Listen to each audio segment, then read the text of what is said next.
In this video, you'll learn how to create a form in Fluix using AI in just a few steps. Instead of building a form from scratch, you can now describe what you need and let Fluix generate it for you automatically.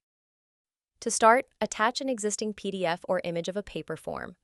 Type a description of the form you need from scratch, or combine both. Attach a form and add instructions for any changes you need.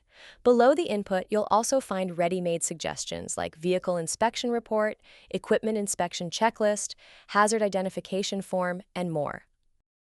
Once your prompt is ready, click Generate Form. It usually takes less than 1 minute to generate. In the meantime, the right panel shows a summary of your input, the attached file, and your prompt, so you always know what was used. When it's done, the generated form opens for preview. You can scroll through all the sections and fields that AI has created.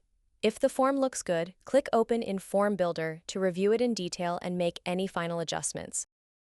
Update the title, add your company logo, rename fields, or add conditional logic. When you're done editing, click Create Form.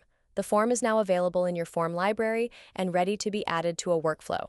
And that's it. For more how-tos, visit our Help Center or explore the other videos in the series.